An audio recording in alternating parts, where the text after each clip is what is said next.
remettre le sport au cœur de ma vie et m'inscrire à Ninja Warrior, je reçois Jean aujourd'hui dans le sens. 1, 2, 4. Mais c'est une question incroyable. Ah bah écoute, peut-être que tu m'as croisé au sommet de l'Everest. Qu'est-ce que c'est que cette interview? Le sens. Salut à tous, aujourd'hui dans Le Sens, ce podcast qui vous emmène à la rencontre des parcours des gens, de leurs activités saugrenues, de leurs jobs intéressants et de leur changement de vie. Je reçois Jean. Jean, né le 1er septembre 1991 pour les Français, en Belgique, à Mons, où il passe toute sa vie jusqu'à la fin de ses études. Il décide après ses études de partir vivre en Suisse, le pays de l'Eldorado financier, des femmes ou des belles montres pour certains, du chocolat, de la neige et du fromage fondu pour les autres. Jean veut trouver un travail sérieux, un travail où il pourra mettre en exergue tout ce qu'il a appris dans ses études. Il commence à bosser dans un bar et puis finalement il se retrouve chez Philip Morris, cette grosse multinationale basée à Lausanne. C'est là que je le rencontre, puisque j'y bosse aussi. On est en 2016. Mais Jean ne colle pas tout à fait au profil de l'employé Philip Morris. Alors il quitte, il va travailler en tant que commercial, puis dans les ressources humaines, puis de nouveau en tant que commercial. Mais rien n'y fait. Jean n'est fait que pour une seule chose, le monde du sport. Grand athlète, homme de challenge, Jean est fort, Jean est bon, mais Jean n'est ni Alain Chamfort, ni un jambon. Jean est fait pour le sport, alors c'est décidé, il en fera sa vie. Il ne sait pas encore ce qu'il veut être, un athlète, un coach, un physiothérapeute. Ce qui est sûr, c'est que Jean a fait beaucoup de sport, et son actu en 2021, c'est qu'il va s'inscrire à Ninja Warrior. Et oui, cette émission française où tous les athlètes émérites se rencontrent et combattent pour gravir les différentes épreuves qui leur sont proposées. Il va nous en parler aujourd'hui. Avec Jean, on a l'habitude de faire des blagues et du coup, vous savez donc ce qui vous attend aujourd'hui. Jean, comment ça va? Ça va bien, et toi? Ça va, nickel. Est-ce que, Jean, tu peux nous dire quelque chose? Je peux vous dire quelque chose et même si je ne vous connais pas, je peux aussi vous donner quelque chose. Tu peux nous donner quoi? Je peux vous donner de l'amour. C'est déjà pas mal. Je peux vous donner un sourire. Ouh. Comment faire pour qu'un sourire soit entendu de façon audio uniquement? Faut faire de l'ASMR. C'est-à-dire? Je me mets très très proche du micro, je midifie mes lèvres et ensuite je souris et on entend. Merci, du coup, celui qui avait envie d'écouter ce podcast jusqu'à présent, peut-être est-il parti à l'heure actuelle, puisqu'il se dit, ça va partir en freestyle. Ça va partir en ASMR. J'ai kiffé ton style. Eh bien, écoute, je t'ai fait parler, je t'ai demandé de nous dire quelque chose, tu nous as dit quelque chose. Est-ce que tu sais pourquoi je t'ai fait parler? Pour faire les tests micro de voix? Non, pas du tout. Je t'ai fait parler pour que les gens entendent ta voix et se disent « Mais je le connais. Je l'ai déjà entendu quelque part, ce garçon. Mais où ?» Du coup, je te fais sans transition l'interview « Je te connais, jingle. » Mais je l'ai déjà entendu. L'interview, je te connais. Ah si, je te jure. Mais tu blagues, je connais cette personne. Interview, je te connais. Eh bien, du coup, Jean, si je t'ai déjà croisé et que je me dis, mais c'est pas possible, j'ai déjà entendu sa voix. Où est-ce que je t'aurais croisé à l'école? À l'école? Ou dans le fond de la classe? En retenue? Et sûrement sur un terrain de foot en disant ta ligne. Après, je trouve que tu es très dur avec toi-même puisque tu as un master, n'est-ce pas? Ouais, effectivement, j'ai un master en management gestion de projet que j'ai eu à l'Université libre de Bruxelles. Ah, Bruxelles. Donc, si jamais vous entendez un accent belge, c'est normal.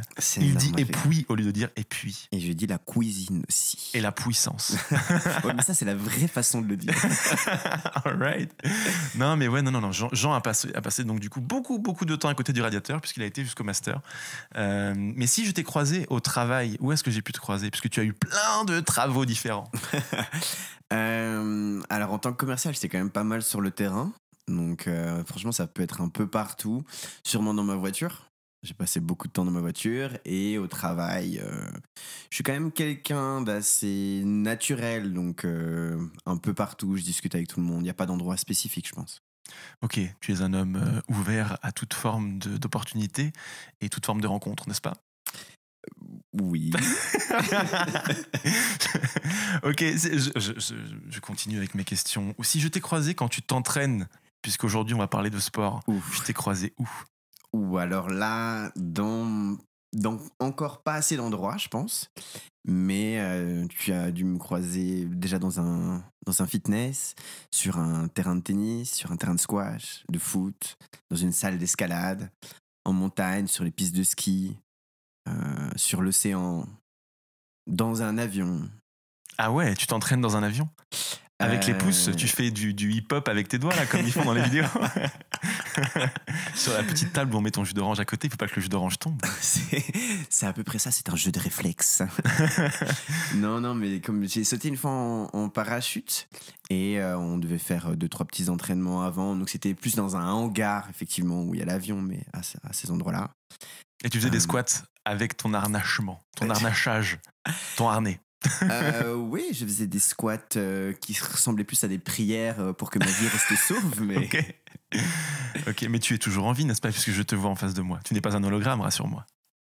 Qui sait? Who knows? Ok, si je t'ai croisé en soirée, je t'ai croisé où? Factuellement, concrètement, tu sors où? À Bruxelles, dans toutes les villes aussi, en Belgique, où on peut faire la fête. Donc je pense que je vais pas citer les noms de villes parce que personne ne va connaître. Mais en Suisse, dans pas mal d'endroits aussi, on va dire Zurich, Genève, Lausanne. Est-ce que tu as un bar de prédilection à Lausanne? Où les gens te croisent? Un bar de prédilection? Bah, sûrement pas en ce moment puisque les bars sont fermés. RIP les bars en 2021. Ouais. Inch'Allah, le LCC restera ouvert. C'est un endroit que j'aime bien aller pour prénoner, on va dire. Le Lausanne Cocktail Club. Ouvert depuis pas si longtemps que ça, mais finalement devenu une référence rapidement dans le cœur des Lausannois, n'est-ce pas? Effectivement, un bar vraiment avec une bonne ambiance. Des gens qui sont ni trop guindés, ni trop alternatifs à mon goût. Donc ça, c'est vraiment pas mal. Les serveurs très sympas, une belle liste de jeans, de la bonne musique, une bonne décoration. Voilà. Je rappelle que ce podcast n'est pas sponsorisé par le LCC. Quoique. On ne sait pas. Un appel, s'ils veulent me donner un peu d'argent, ils le peuvent. Est-ce que tu veux qu'ils te donnent de l'argent aussi, genre? Tu peux faire ta demande si tu veux. Pour la représentation, oui. Oh, très bien. Donc du coup, vous nous devez 2 fois l'argent que vous pensiez nous donner. Du coup, sans transition, maintenant, les gens savent où ils ont pu te croiser à peu près. Oui. Je pense qu'ils sont contents. Ils se disent, mais oui, je l'ai croisé là. Et oui, ça fait partie de ces interviews que je fais régulièrement, voire toujours, dans ces podcasts, pour que, évidemment, celui qui entend se dise maintenant, tout est beaucoup plus clair. Ah, c'était lui. C'était lui. D'accord. Voilà, parce que tu changes de coupe de cheveux aussi souvent, donc peut-être que les gens peuvent te confondre avec celui que tu étais il y a 6 mois. Oui, mais je change de coupe de cheveux de manière naturelle. Il ne faut que pousser. Oh, il ne faut que... Ah, c'est vrai. Moi, c'est l'inverse. Il faut que tomber. Exactement. Du coup, je vais te faire une interview, l'interview majeure de ce podcast. Aujourd'hui, je te fais une interview ninja belge. Voilà, donc tu seras le ninja belge du jour. Première question, ou plutôt jingle. L'interview. Ninja. Le bruxellois, il parle comme ça, comme toi et moi, enfin surtout moi, quoi. Opération Ninja. Exact. Première question, Jean, si tu l'acceptes. J'ai l'impression que tu vas être comme Julien Lepers et que tu vas me dire top et que je vais être en pression. Top. Top, vous avez gagné l'encyclopédie des coléoptères des Gagné-Nations en Afrique du Sud et ceci vous êtes ouvert par le magasin JTM. Incroyable. Quelle diction. Incroyable, l'encyclopédie des mollusques. Oui. Mais je l'ai déjà. Un caméscope VHS en cadeau. Numéro 1. C'est qui le ninja belge qui t'a le plus marqué dans ta vie? On parle peut-être d'un sportif du coup. À moins que tu veuilles parler d'une personnalité qui t'a marqué parce que c'est un ninja belge. Alors, en termes de, vraiment, on va dire, prestations sportives ninja, j'en ai pas des Belges en tête qui m'ont marqué. Par contre, des personnalités belges, oui, j'en ai plein, mais qui ne sont pas des ninjas. En termes de personnalité sportive, la première personne à qui je pense, c'est mon ancien coach, François Choukens. François Lambrouille? François Damiens, c'était lui ton coach? Non, mais fan de François Lambrouille d'ailleurs. D'accord. Non, c'est quelqu'un qui m'a vraiment beaucoup apporté au niveau mental, au niveau sportif, et qui m'a aussi un peu ouvert la voie que j'aimerais bien suivre maintenant. D'accord. Est-ce que tu veux continuer ta petite dédicace ou... Non, mais je pense que c'est important de souligner qu'il y a des gens qui permettent de de faire des réorientations ou qui permettent d'avoir de la motivation parce que comme c'était un coach, je pense que c'est l'une des raisons pour lesquelles il fait ça et c'est important de le souligner pour qu'il puisse continuer dans cette direction. Très bien, merci pour toute ton humanité. Jean. Ouais, je suis un gars bien. Ouais, t'es un gars bien. Je pense qu'on devrait s'arrêter là en fait. On va arrêter le podcast ici parce que jusque-là, tu t'es vraiment vu comme un mec bien et j'ai tellement peur de la suite.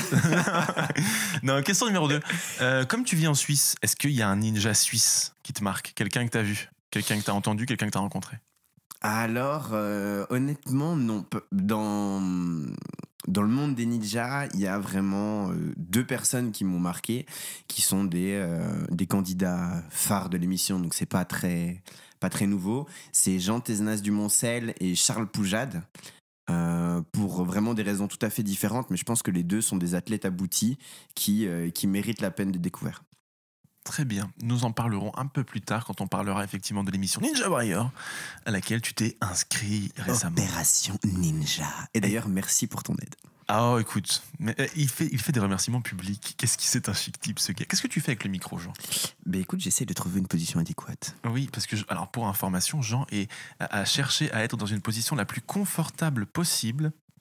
Donc il est au fond de son canapé avec le micro qui vient jusque son petit nez, mais comme il n'était pas confortable, il est en train de tout casser et de faire nimp avec son micro. Voilà, là je suis bien. Tu es bien? Écoute, j'espère que le micro a bougé d'un sens à l'autre, j'espère que ce sera ok et que nous ne devrons pas faire de coupe. Mais si on doit en faire, ce n'est pas grave. 3e question de cette interview. Ninja belge.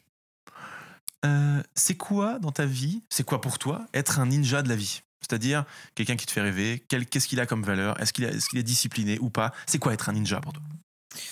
Ouf. Alors, il faut savoir que j'adule pas le fait d'être un ninja. Je pense vraiment plus ça comme un objectif personnel que que je me fixe. Et c'est sûr qu'il y a une constante émotionnelle qui va être attachée à ce défi parce que je pense qu'à partir du moment, si déjà je suis sélectionné et si ensuite j'arrive à buzzer, ce sera un gros changement pour moi parce que je mettrai tout en œuvre vraiment pour un changement de carrière. Et pour répondre à ta question, qu'est-ce qu'être un ninja? Je pense que c'est quelqu'un qui n'a pas peur du danger, qui adore les challenges et qui aime aussi, je pense, être sous les feux des projecteurs parce que c'est quand même télévisé et ensuite dans un cadre qui est hors norme et dans lequel on n'a pas l'occasion d'évoluer dans la vie de tous les jours. Très bien, j'adore tes réponses, mon cher Jean. J'ai l'air d'être un mec intelligent. Ouais, tu parles tellement bien. En vrai, je parle comme une racaille, mais là, je fais un effort. Oui, là, on dirait un livre.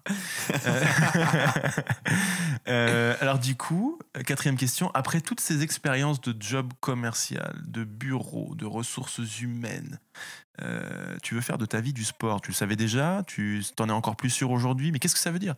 Est-ce que c'est vrai? Ça veut dire quoi, faire de sa vie du sport? Ouf, ça c'est une réponse qui est très compliquée et qui amène vraiment dans divers débouchés. Pour ma part, le mieux ce serait de pouvoir en vivre, mais en faisant. C'est-à-dire que comme tous les créateurs de contenu qu'il va y avoir sur les plateformes telles que YouTube, Instagram, les gens arrivent à vivre de leur passion en la mettant en avant, en se faisant sponsoriser par des marques, etc., etc. Ça, c'est quelque chose que j'aimerais bien faire.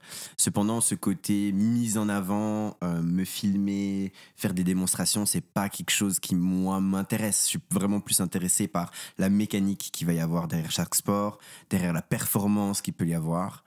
Donc, j'aimerais bien dans un premier lieu être là-dedans et dans un deuxième lieu s'il y a la possibilité c'est vraiment être dans l'excellence du mouvement. Je trouve qu'il y a quelque chose de beau dont la manière le corps s'adapte à chaque discipline, dont il va se développer, dont les réflexes sont créés. Ça c'est quelque chose que je trouve assez intéressant et fascinant et j'aimerais bien me développer plus là-dedans. D'accord. Et du coup, tout ce que tu as fait jusqu'à présent, en quoi ça va te servir pour faire de ta vie du sport? Ou est-ce que ça va finalement pas te servir à grand chose? Tout ce qui est ressources humaines, tout ce qui est commercial, toutes tes expériences précédentes, ton master aussi. Alors je pense, si je pouvais changer mon parcours professionnel, bien sûr je le ferais, mais je pense que on retire toujours des expériences positives de ce qu'on a fait. Dans le commercial, je vais avoir une approche par rapport aux autres gens ou une promotion, je pense, qui va être intéressante. Au niveau des ressources humaines, c'est toujours quelque chose qui m'a intéressé. Je suis intéressé par les gens, je suis intéressé de savoir que les gens vont bien et puissent bien se développer et sont heureux dans leur milieu. Ça, c'est quelque chose qui me plaît.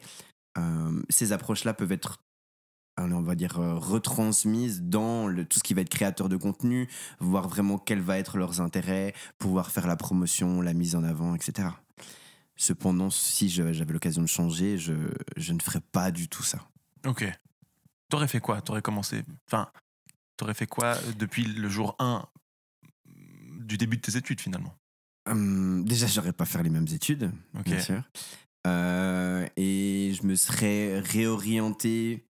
J'aurais peut-être pas fait des études universitaires, parce que je pense que le plus important dans les études universitaires, ça reste mon opinion, mais c'est vraiment la manière dont on va disséquer l'information, dont on va la traiter. Ça, c'est vraiment la chose la plus importante. À partir du moment où on a cette méthodologie-là, on peut le faire dans n'importe quel sujet. Donc je pense que je ferais des études qui seraient liées plus au sport directement, mais dans une haute école, un bachelor, quelque chose comme ça, qui me prendrait moins de temps et qui me permettrait d'entretenir ma forme physique à ce moment-là. Et si j'avais l'occasion, je me serais vraiment diversifié dans toutes mes activités afin d'avoir une panel technique et en même temps un panel, par exemple, peut-être audiovisuel dans une formation comme ça, qui serait plus large, qui me permettrait aujourd'hui de me réorienter plus facilement. Ok. Et du coup, le rythme de vie idéal pour toi, aujourd'hui, compte tenu de ce que tu as vécu, de ce que tu aurais pu vivre, aujourd'hui, c'est quoi le rythme de vie que tu recherches finalement? À moyen long terme, peu importe, mais dans l'absolu. Je suis quelqu'un d'assez passionné, donc à partir du moment où je trouve un sujet ou une activité que j'aime beaucoup, ça me dérange pas de me plonger à fond dedans. Donc si c'est quelque chose qui me passionne, un rythme de vie, si je dois travailler beaucoup, ça me dérange pas. Parce que ce sera quelque chose qui me plaît, donc je le verrai pas comme un travail. Après, je vais bientôt avoir 30 ans. Je pense que le fait de vouloir créer une famille, d'être proche de mes amis, c'est des points qui sont assez importants pour moi aussi. Donc je ne serai quand même pas, comment dire, quelqu'un qui va travailler 7 sur 7, 24 sur 24, 365 jours sur 365. C'est dur à dire, hein? Pas facile. C'est une des épreuves de la vie. 365. Oui. Donc un rythme, c'est difficile à dire. Ça me dérangerait pas de travailler beaucoup, mais pas jusqu'au point du burn-out, quoi. Intéressant. Du coup, sans transition, pourquoi tu veux t'inscrire à Ninja Warrior, en fait? Parce que ça fait un moment que j'aime bien, par exemple, l'escalade. Et depuis que je suis en Suisse, je suis tombé amoureux des montagnes. Donc avec tous les sports qui gravitent autour, hein, l'alpinisme, l'escalade, le ski, etc. Et je trouvais que Ninja Warrior, c'était un beau défi. On a l'occasion de mener toutes ces disciplines parce qu'on est souvent en l'air, donc l'alpinisme et le fait d'être dans la prise de risque, ils sont là. Pour ceux qui ont déjà regardé l'émission, il y a quasi que des grimpeurs qui performent dans cette émission, donc l'escalade arrive aussi. Et j'adore les défis. Donc le fait de pouvoir faire une prestation sportive, en plus en compétition, en plus en défi, dans un cadre qui est incroyable. Enfin, je veux dire, tous les moyens qui sont mis en œuvre juste pour que des gens se balancent à des crochets et puis s'accrochent à un autre crochet, je trouve ça assez ouf. Donc jamais si on me propose ça, c'est sûr et certain que je dis oui, les yeux fermés. Les deux yeux fermés, du coup. Exactement. Ok. Quoique mon troisième reste ouvert. Est-il derrière la tête, ton troisième œil? Il est sur le fond comme Tenshin Han, mon ami. Oh waouh, quelle référence incroyable. Il est dissimulé. J'aimerais bien que tu me dises qu'est-ce qu'il faut pour gagner Ninja Warrior, selon toi? Beaucoup d'entraînement. Il faut avoir une grosse résistance au stress. Pourquoi? Une grosse résistance au stress parce que les années précédentes, le parcours pouvait être fait une seule fois avant de passer. cette année, d'après ce que j'ai compris, les candidats n'ont pas l'occasion de faire le parcours. Donc à partir du moment où ils mettent les mains sur les obstacles, c'est la première fois qu'ils les touchent. Donc je pense que ça, c'est déjà une chose qui est très stressante. Ensuite, on est retransmis à la télé sur TF1 à un dimanche à 20h. Je pense que c'est le moment... Samedi. Un samedi, pardon, ouais. C'est le moment où tout le monde regarde sa télé. Surtout en période Covid, donc faut pas avoir peur de se ridiculiser. Et puis c'est quand même une compétition qui est de haut niveau avec, par exemple, Charles Poujade. C'est quelqu'un qui est connu dans le monde du parcours et qui est aussi médaillé, enfin je veux dire qui est un champion dans ces disciplines-là. Donc on se mesure quand même à des adversaires qui sont très solides, quoi. Ça c'est pour la résistance au stress, et ensuite bien entraîné, parce qu'il y a en soi, l'escalade, ça y ressemble, mais il n'y a aucun sport qui ressemble vraiment à Ninja Warrior. Donc, c'est un entraînement qui est spécifique. Les obstacles sont inconnus. Donc, il faut vraiment être bien préparé pour ne pas se ridiculiser et ensuite pour ne pas être déçu de sa performance. Ah ouais, ok. Et toi, comment tu t'entraînes du coup? Tu as déjà commencé à t'entraîner même si tu n'es pas sûr d'y aller? Alors, moi, je m'entraîne tout le temps. Du coup, c'est sûr que je n'ai pas un entraînement qui est spécifique à Ninja Warrior pour le moment. À partir du moment où je me serai inscrit, et si c'est en mars, je saurai si je suis pris pour l'émission. À partir de ce moment-là, je ferai un entraînement qui sera beaucoup plus spécifique, plus dans tout ce qui va être du tirage, qu'il soit horizontal ou vertical, travailler sur la force des mains, des doigts, du grip, tout ce qui va être de l'agilité aussi, au niveau des pieds, parce que tout ce qui est jambes au niveau de Ninja Warrior, c'est que de l'agilité, il n'y a jamais de force qui est demandée. Donc ça ne sera pas vraiment un souci. Et ce fameux mur-là que tu dois monter à main nue, ou avec des chaussures, donc pas à pieds nus, mais à main nue. Rappelle-nous la hauteur du truc. Alors, on a un premier mur qui est à 3,50 m et il me semble qu'on a ou à 4,50 m, et puis on a un deuxième mur qui est à 5,50 m. Les soucis de ces murs, en fait, ils sont deux. C'est qu'on a très peu d'élan. On a le même élan pour faire le mur de 3,50 m ou 4,50 m que le mur de 5,50 m. Et deuxièmement, il y a une technique qui est assez intéressante, c'est que la prise de vitesse, elle se fait pas justement dans la prise d'élan, mais elle se fait dans le moment où la pente monte, pour avoir vraiment une force qui va être verticale et pas venir s'écraser sur les parois du mur.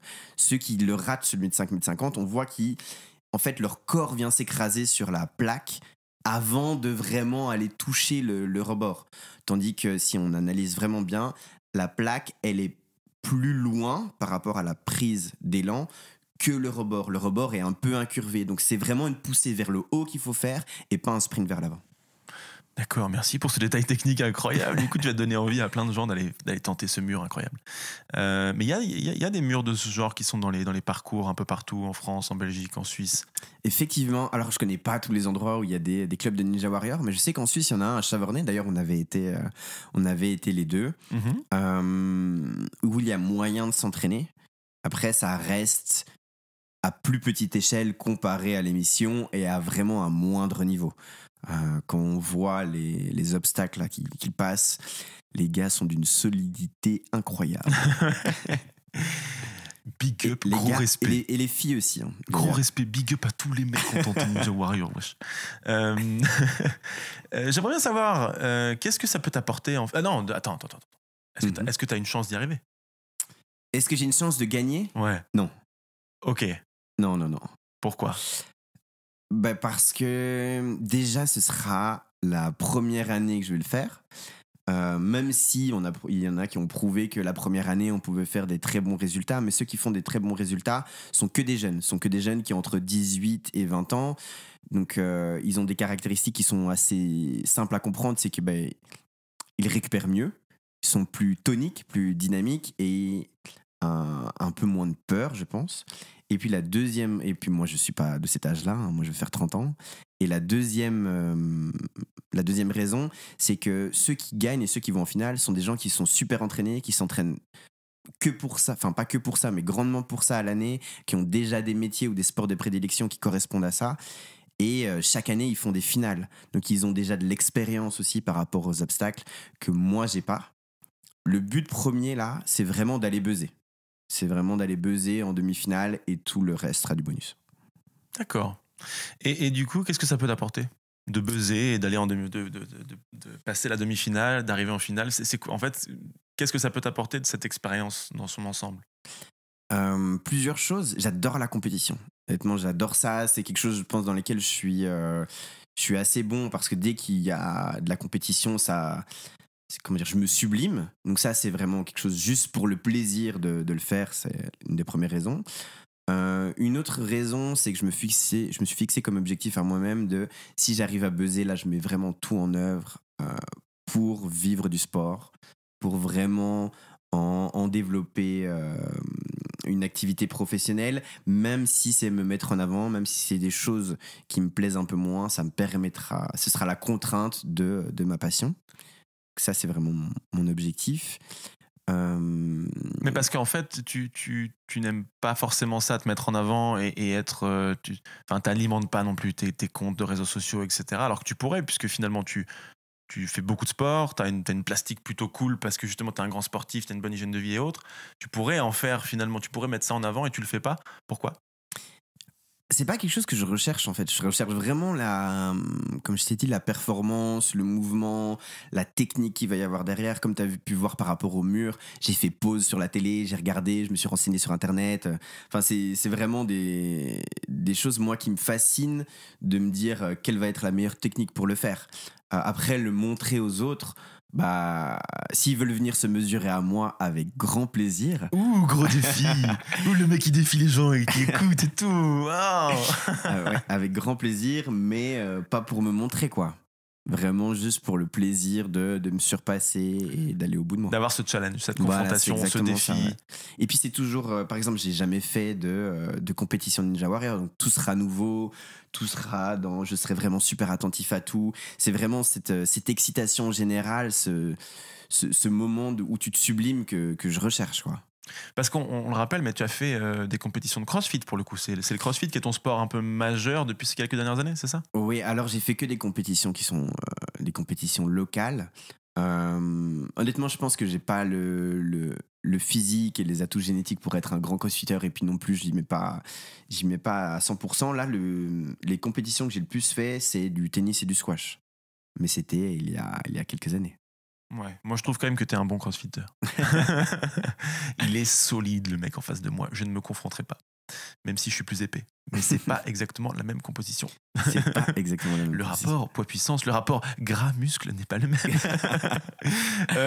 Ok, et moi, dernière question de cette interview, mais quels sont tes exploits de Ninja Warrior dans ta vie, qu'ils soient sportifs ou en dehors? Qu'est-ce que t'as en fierté dans ce que t'as accompli jusque-là? Ouh, ça, c'est... On va partir sport d'abord. Le truc que t'es fier, genre tu soulèves 450 000 kilos au deadlift, ou tu peux lever le bras droit à peu près 12 000 fois parce que tu l'as déjà fait. Genre, c'est quoi tes exploits sportifs de ce genre dont t'es fier? Alors, j'ai des exploits sportifs, ils vont plus, pour moi, se situer dans les entraînements ou dans certaines prises de décision. Par exemple, il faut savoir que Vincent et moi, on a fait le tour du lac Léman en vélo.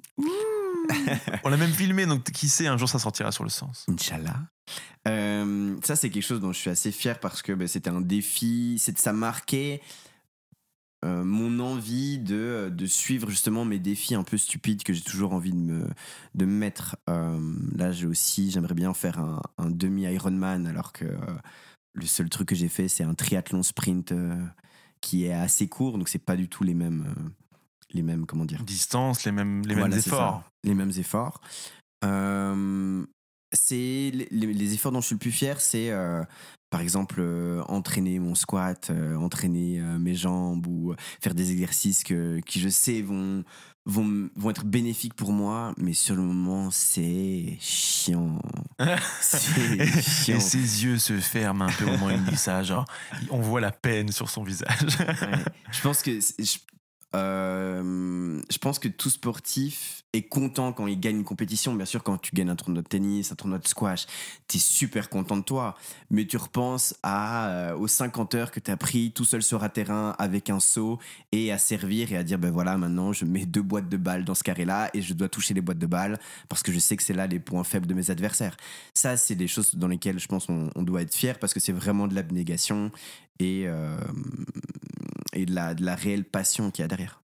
J'en parlais il n'y a pas très longtemps de ça, mais c'est vrai que quel est pour toi, en termes de temps passé, le pourcentage où tu te sens vraiment bien et le pourcentage où c'est de la souffrance de ouf, le sport en général?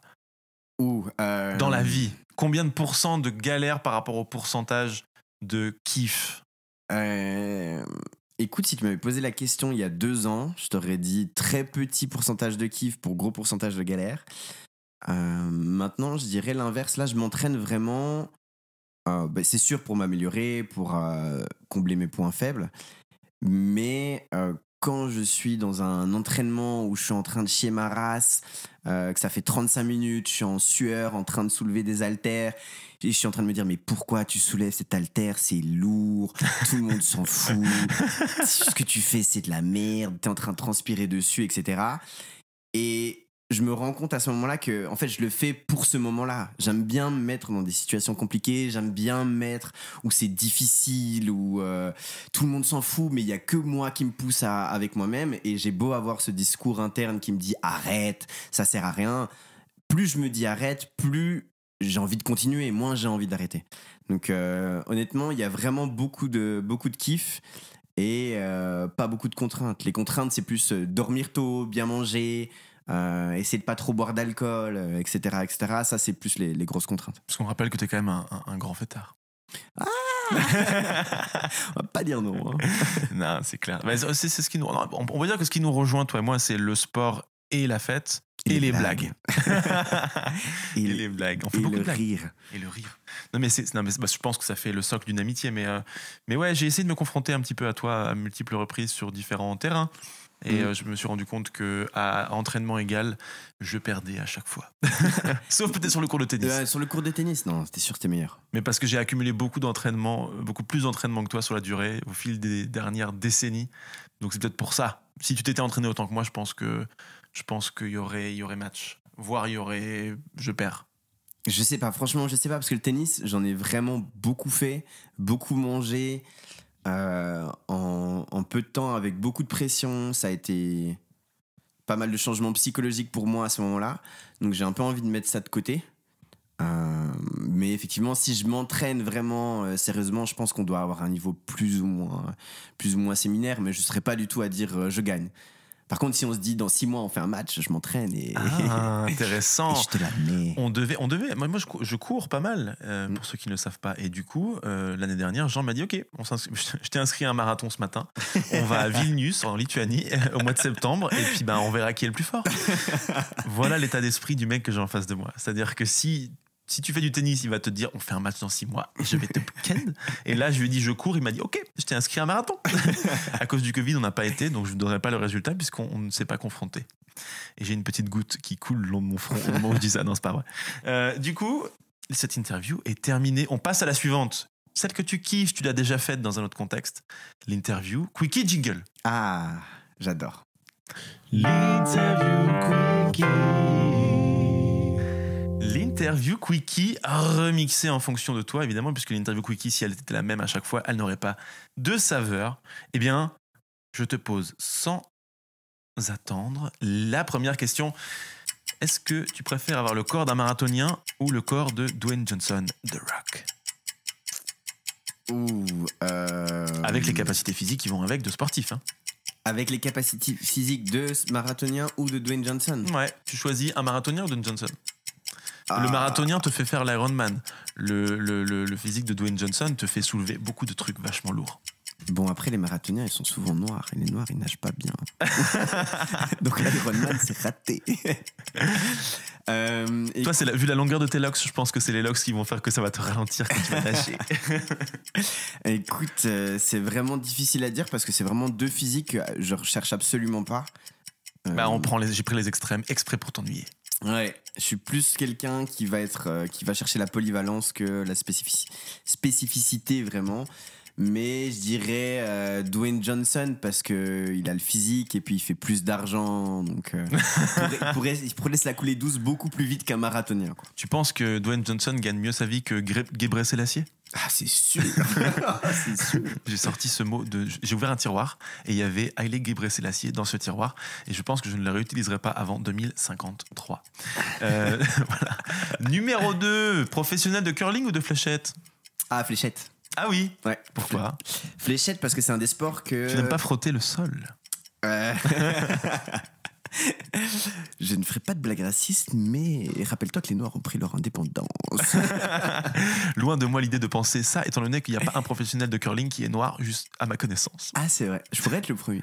Oh, tu pourrais complètement être le premier métis à faire coulisser le sol pour que un gros truc soit dans le rond. Ouais, mais je dirais fléchette. Parce que avec mon meilleur pote, c'est Sébastien Tomasetti. D'ailleurs, grosse dédicace à toi. Grosse dédicace, big up. C'est lui qui m'a fait découvrir ce sport et à chaque fois, il me met la dose. Donc j'aimerais bien être professionnel pour arriver et fermer les yeux et le ken. Oui, vraiment, genre, ferme les yeux, regarde. Exactement ça. Je ne sais pas si c'est possible, mais si quelqu'un est professionnel de fléchette, il nous dit si un jour il a mis dans le 50 les yeux fermés. J'aimerais bien avoir ça comme commentaire. Non, le 60, on voit que tu es un néophyte. C'est 60 ? Oui, le 50, c'est le point le plus central, mais le 60, c'est... 3 fois 20. Oui, exactement, le point au milieu du 20. Pardonnez-moi, cher joueur de fléchette. En plus, j'ai joué, mes potes de Normandie vont me tuer. T'es un noob. Je suis un bleu. Un bleu des fléchettes. Ok, courir vite ou soulever lourd? Courir vite. Ah. Trop maigre ou trop gros? Oh, je dirais trop gros. Ah ouais. Pourtant, Jean est quand même le mec le plus sec que j'ai jamais vu de ma life. Ouais. Ok, je te demande pas pourquoi, c'est une interview cookie. Jordan ou LeBron? Michael Jordan. Oh ouais. LeBron James. Tu m'as posé cette question la fois passée, c'est très compliqué. Je les garde parfois, les questions. Je dis Jordan pour la personnalité et LeBron pour le jeu. Ok. Quel est le sportif que tu aimerais rencontrer? Un sportif, même s'il est mort, de tous les temps. Le sportif que tu aimerais rencontrer. Waouh. Si tu me dis Pierre de Coubertin parce qu'il envoyait bien une flèche, ça passe. C'est accepté.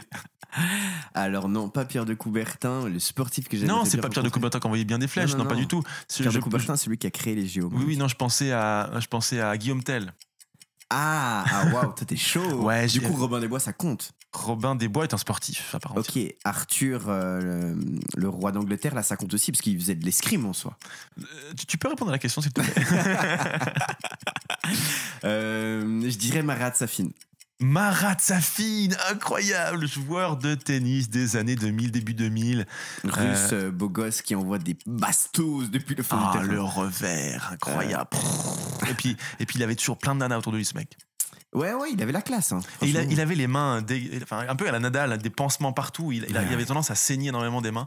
Et il avait cette dégaine un peu comme se balade et tout. Les gens ne te voient pas, Vincent. Oui. J'étais en train de mimer Marat Safin. Incroyable, Marat. Tu sais qu'on m'appelait Marat Siméon à une époque. Parce que t'envoyais des bastos. Des bastos en revers, du fond du terrain. Et après, ça s'est arrêté. Mais du coup, ouais, pourquoi Marat Safin? Pour son style de jeu, j'aimais vraiment beaucoup le style. Et puis j'aimais le personnage qui était un peu je m'en foutiste, mais quand même assez adorable avec le public. Donc, et c'est la première fois que je faisais vraiment attention à un compétiteur de haut niveau. Et il était aussi marrant, quoi. C'est vraiment plus la personnalité. Et puis c'était mon sport de cœur à ce moment-là. En dehors de l'interview, tu lui poserais quoi comme question en premier? How you doing? Alright. Ok. Et du coup, une autre question. Est-ce que si tu préfères être condamné à manger des Big Mac toute ta vie ou que du quinoa, mais sans assaisonnement, bien sec? Quinoa. Ah ouais, quand même. Ouais. Bah ouais. Quinoa bien sec, rien d'autre. Bah parce que en soi, le Big Mac, c'est pas super bon, mais c'est quand même meilleur que du quinoa bien sec. Mais tu vas pas vivre longtemps avec le Big Mac, mon ami. Et les années que tu vas vivre, elles vont être sointantes. Donc, je préfère clairement le quinoa. Ok. Tu penses qu'on peut survivre avec que du quinoa? Du quinoa et de l'eau Non. Tu penses pas? Je pense pas, non. Je pense qu'au bout d'un moment, il va te manquer des choses basiques comme du fer, des sels minéraux, des vitamines, des protéines, tout. Ok, tout ce qu'il n'a pas dans le quinoa. Exactement. Ok. Quand il y a des protéines dans le quinoa. Pardon? Il y a des protéines dans le quinoa, mais pas assez. Pour être honnête avec toi, et je suis désolé pour tous ces gens qui nous écoutent et qui ont une magnifique hygiène de vie, je ne sais pas ce qu'il y a et ce qu'il n'y a pas dans le quinoa. Je sais juste que c'est sec. C'est une céréale, mais je suis pas fan du quinoa non plus. Ok. Très bien. Question suivante. Une fille un peu trop chubby ou un peu trop musclée? Un peu trop musclé. Ah ouais. Et une fille beaucoup trop chubby ou beaucoup trop musclée? Beaucoup que ça trop change? musclé. Ouais, toujours. Hein. Ouais. Ok. Des gros pecs ou des gros quadris? À choisir. Des gros quadris. Ah ouais? Tu fais plus de trucs avec tes jambes qu'avec tes pecs. Hein. Ça dépend qui. Moi, j'ai des petites jambes et des gros pecs. Je peux t'assurer que je fais plein de trucs. Non, Comme ok. pousser des portes. Oui, par exemple. Des portes Rentrer dans lourdes. des bâtiments avec énergie. Oui, surtout à l'ère où les portes s'ouvrent automatiquement quand tu t'approches d'elles. Ça sert à vachement de choses. En disant coucou, c'est moi. Non, tu sais, ça me fait penser au sketch de Gad Elmaleh avec les French Doors. Les portes françaises que tu ouvres comme ça. En ouvrant comme ça avec tes deux bras. Certains verront ma référence, d'autres pas. C'est effectivement un podcast n'est que audio et je viens de faire le geste, mais vous ne l'avez pas vu. Question suivante. Un son qui te motive de fou quand tu fais du sport? Bande organisée. Bande organisée. Est-ce que tu peux le fredonner? Non. Ok. Je tiens à ma dignité. C'est du rap, de l'électro, du gros hip-hop sale? Non, c'est du rap français qui est très connu en ce moment, qui est fait par Très Organisé avec l'équipe de Jul, SCH, etc. Qui a un son bien motivant, effectivement. Donc, si je te dis PSG ou OM, tu choisis OM rien que pour ça? Non, je choisis PSG. Ah ouais, donc t'écoutes du son de Marseille, mais tu regardes jouer le PSG à la télé? Ouais, je suis un mec éclectique. Tu es un traître. Ok, très bien. Dernière question de cette interview quickie. Est-ce que tu préfères, elle est un peu longue, galérer professionnellement et financièrement toute ta life, mais pouvoir être en forme? Ou avoir plein de sous et un job super intéressant, mais t'as 2 prothèses de hanche, le dos fragile et des petits soucis de rythme cardiaque? Est-ce qu'il y a des ongles incarnés qui sont rajoutés aussi? Ah, je sais pas. J'ai pas voulu faire dans le tragique, tu vois. Dans le tragique? Dans le tragique comique, ou dans le tragique, ou dans le pathos. Réponds à la question, s'il te plaît. Je préfère être en forme.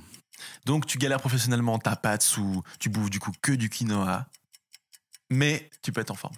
Ouais, mais... Et t'as un job de merde, hein. J'ai toujours la possibilité de changer de job et ensuite de réussir ma vie. D'accord. Alors que si t'as des problèmes cardiaques... Bah, t'as 2 prothèses de hanche, des problèmes de dos. Ça commence à être compliqué, hein.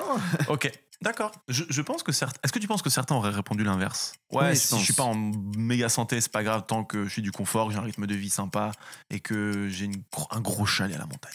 Ouais, je pense que ça dépend. Pour moi, ça dépend aussi beaucoup de ta situation familiale. Moi, ma famille et mes amis sont dans une situation qui est quand même assez aisée. Donc, j'ai pas un besoin de les aider financièrement. Donc, en soi, à ce moment-là, ma vie, c'est ma vie. Donc, je préfère la mener en forme. Mais comme tu sais, le sport, c'est ma passion. Donc, je préfère pouvoir le pratiquer. Je m'en doutais. Je me doutais de ta réponse, mais je voulais que tu l'argumentes. Ouais. Ok, les 4 dernières questions de l'invité. Jingle. Les 4 dernières questions. Les 4 dernières questions de l'invité. Et oui, chaque fois qu'il y a un podcast, il y a 4 dernières questions qui sont les questions les plus compliquées, qui sont les questions un petit peu de fond, les questions qui te font réfléchir et où t'es là, je ne sais pas. Première question de ces 4 dernières questions de l'invité. Qu'est-ce qui fait du sens dans ta vie et qu'est-ce qui en fera encore plus dans le futur compte tenu des choix que tu es en train de faire actuellement? C'est quoi le sens pour toi? C'est une question très très vaste. Je pense que là, je suis vraiment dans une période de grosse remise en question. D'ailleurs, j'ai acheté un petit carnet où je note c'est quoi mes valeurs, c'est quoi mes buts, ce que je veux, ce que je ne veux plus. Je suis vraiment, je pense, pas dans la crise de la trentaine, mais dans cette prise de conscience où j'aimerais vraiment bien prendre un virage pour que le reste de ma vie soit intéressant. Donc ça fait du sens pour le moment. Et ce qui fait de plus en plus de sens, c'est les gens qui me sont proches. Donc ma copine, ma famille, mes amis. Ça, c'est des trucs pour moi qui sont très très importants.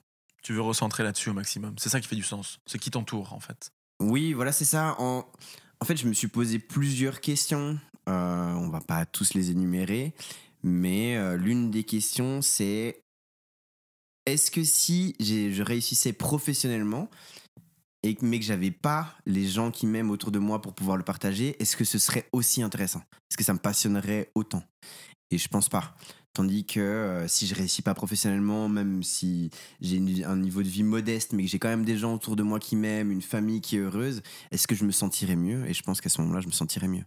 Donc je me suis recentré sur en fait mes valeurs auxquelles j'avais jamais vraiment pensé. Ça, et c'est ce que j'essaye de faire aujourd'hui. Excellent, merci. Deuxième question. Qu'est-ce que tu dirais aux gens qui veulent changer de vie, mais qui n'osent pas, ou qui se font une raison en se disant que finalement leur job est plutôt cool, et puis ça paie le loyer, et puis ils auront un peu de temps le week-end pour faire ce qui leur plaît, et puis finalement qu'ils franchissent pas ce pas que peut-être toi t'as franchi, ou que moi j'ai franchi aussi à un moment donné, de se dire ok, on sort d'un schéma pour faire autre chose et d'aller à la rencontre de ce qui nous anime vraiment. Alors, moi, je suis pas encore sorti de ce schéma. Là, le schéma, c'est comme si c'était une piscine et on m'a jeté en plein milieu. J'essaye d'apprendre à nager par moi-même. Les bords sont loin. On est un peu en panique. Il n'y a pas de sauveteur. On crie à l'aide. Personne ne vient. J'en suis à ce stade-là. L'image est belle.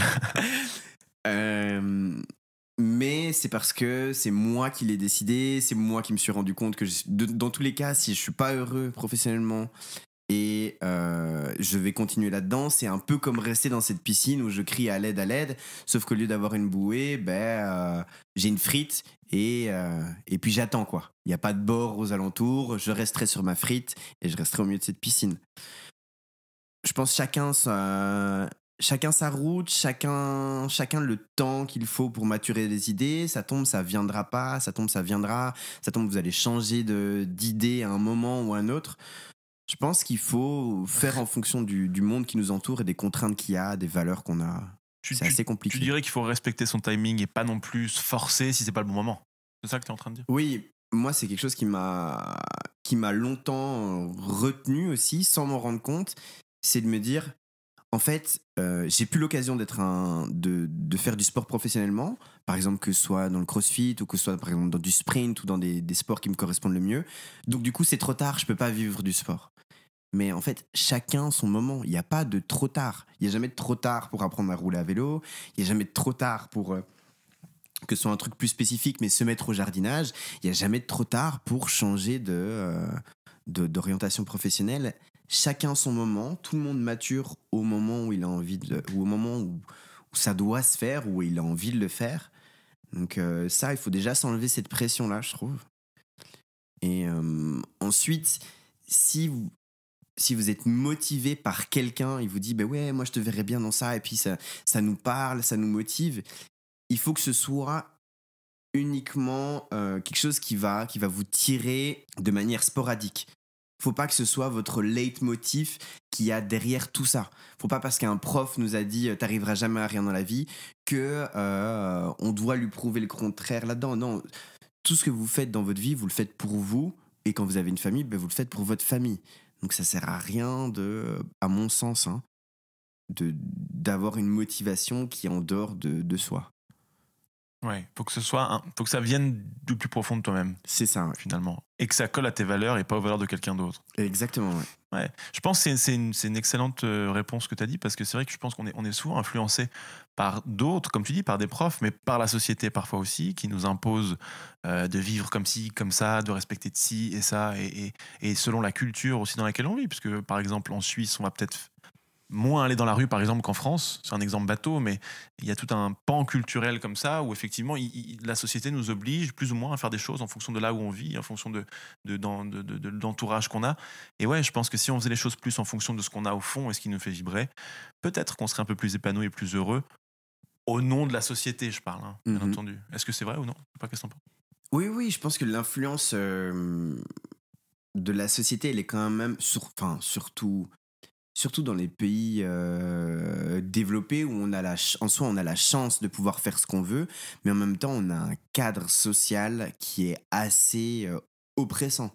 Je veux dire, si ici en Suisse la notion du travail est très importante, Donc, par exemple, si on est dans une période de transition où on est au chômage, où on a un travail qui n'est pas forcément reconnu, ça va être vraiment notre statut social qui va en pâtir. Et ça, c'est des pressions qui sont pas directes, qui sont vraiment plus insidieuses que ça et qui sont difficiles à sortir. Donc, il faut déjà se les matérialiser mentalement et ensuite pouvoir se dire c'est OK si je passe par une période de transition ou bien c'est OK si j'ai pas ce statut-là parce que pour moi, ça, c'est ce que je veux. Et il faut se dire aussi que dans tout travail, il y a des contraintes. Et ces contraintes, comme son nom l'indique, ce sera des choses qu'on n'aura pas envie, des choses qui vont nous ennuyer, mais il y en aura quand même. Donc, il faut les accepter. Et je pense que si on fait aussi, comme tu dis, toi tu vas faire du sport dans ta vie, peu importe de quelle forme, il y aura aussi des contraintes, Bien même si sûr. c'est ce qui t'anime. Bien sûr, mais comme on en a parlé au début, si c'est pour me mettre en avant sur les réseaux sociaux, etc., c'est des choses qui ne me plaisent pas forcément. Mais si ça me permet... Maintenant, si on me dit, voilà, tu as une communauté de autant, tu dois te mettre en avant, mais tu gagnes, je sais pas, par exemple, comme on est en Suisse, 4 500 francs par mois, ça c'est ton truc de début, mais je signe des 2 mains. C'est sûr et certain, tous les jours, j'ai le droit de m'entraîner, de faire les émissions que je veux, le sport que je veux, avec les gens que je veux, mais je dois me mettre en avant, je dois le filmer, mais c'est sûr, je le fais. Pourtant, ce ne sera pas forcément quelque chose qui t'anime de base ou dans lequel tu crois. Te mettre en avant. Exactement. Ok, je comprends. Mais tu es capable de signer les 2 mains, toi? Si je te donne 2 stylos? Ah ouais, je sais signer des 2 mains.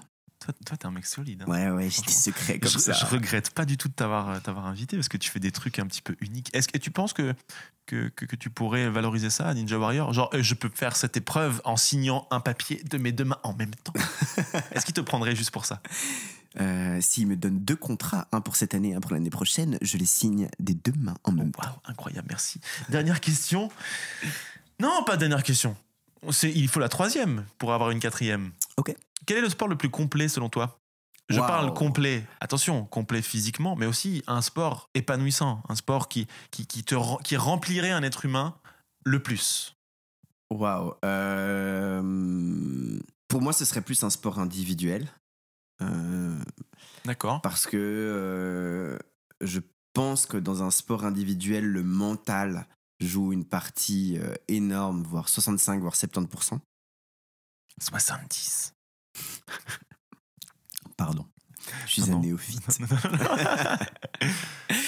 Où il y a des gens qui vont être alpinistes, mais alpinistes, ça veut tout et rien dire. Ça peut être des grimpeurs, des gens qui vont dans les glaciers, qui vont faire de la spéléo, des gens qui vont aussi faire du ski de rando, c'est aussi des alpinistes, qui vont faire du parapente ou du deltaplane, c'est aussi un peu des alpinistes parce qu'ils montent et puis après ils volent à partir de là. Donc ça, je pense que c'est des sports qui sont assez complets au niveau physique parce que c'est très cardio, beaucoup de technique, beaucoup de matériel. Et en même temps, c'est des grosses prises de risques, donc du contrôle de soi et de l'aventure, de la beauté. Donc ça nous aide aussi à relativiser le monde. Je pense que quand on est devant des paysages, ouais, on voit les choses plus en perspective, on est plus objectif. La montagne, ça vous gagne de toute façon. Exactement. C'est l'accent de canton de Vaud. Ouais. Du coup, d'ailleurs, il n'y a pas de montagne dans le canton de Vaud. Si. Aigle, Villars, c'est où? C'est dans le canton de Vaud encore? Aigle, c'est dans le canton de Vaud. Les Uns, Diableret, tout ça, c'est vaudois. Ouais. On est déjà dans les Alpes. Je viens de faire une attaque frontale à tous les Vaudois qui vont faire, ils connaissent rien, celui-là, t'as plus en dessous. Mais bien. Déjà, Lausanne, c'est déjà bien haut. Dernière question de ces 4 dernières questions de l'invité. Tu peux me raconter une anecdote drôle qui t'est arrivée?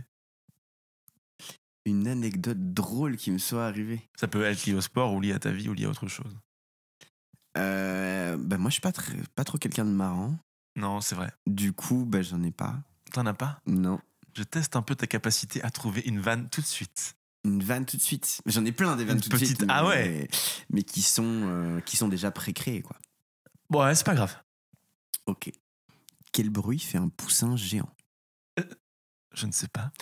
Cui. Ok, vu qu'elle était naze, j'en veux une deuxième. Ok. Est-ce que tu connais l'histoire du pingouin qui respirait par le cul?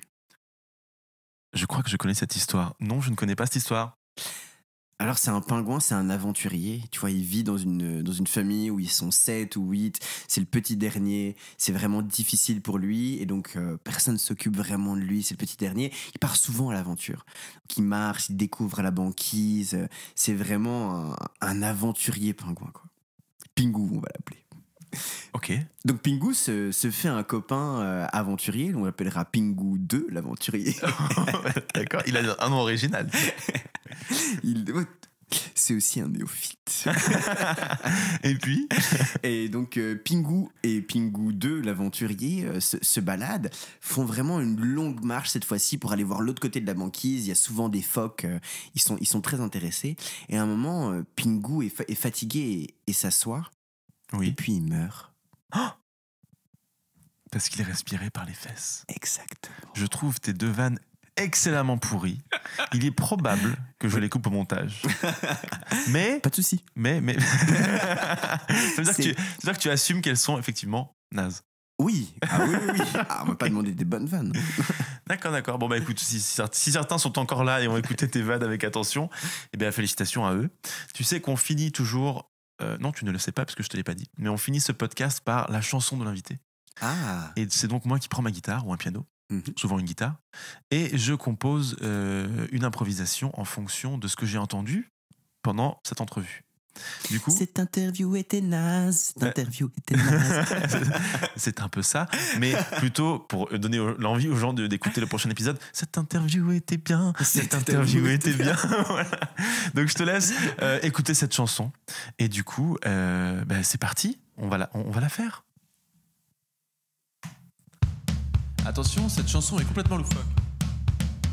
Il fallait bien une chanson chelou aux gens pour marquer le coup de cet épisode,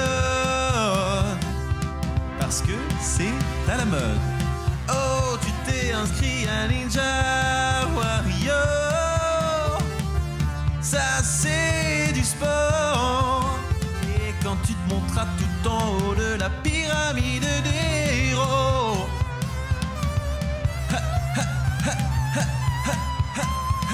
moi j'aime la galette, ouais, savez-vous comment, ouais, quand elle est bien faite avec du beurre dedans, ouais, MC Sarrazin, il te souhaite une bonne chance, il sera là le lendemain, quand tu auras des courbatures et que tu ne pourras plus te lever.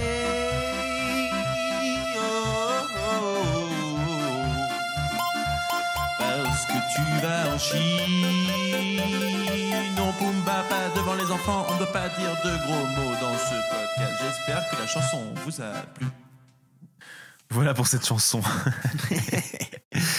Écoute, c'est de mieux en mieux les chansons. C'est mieux que dans le premier épisode. T'as écouté le premier podcast, la première chanson ? Non. Ok, merci pour ton intérêt sur le sens. Je vois que le sens ne fait absolument pas de sens pour toi, à part quand il te concerne. Mais je pense que le podcast n'est pas encore sorti. Oui, c'est vrai, on est en train de blablater sur un truc qui n'est pas encore sorti. Donc évidemment que t'as pas entendu la première chanson. Exactement. Tu as révélé le poteau rose à tous les auditeurs. Merci Jean. Avec plaisir. Merci de m'avoir reçu chez moi. Oui. Et écoute, je t'en prie, merci de m'avoir accueilli chez toi, surtout que ce midi j'ai fait à manger avant même de faire ce podcast. C'était succulent. Voilà.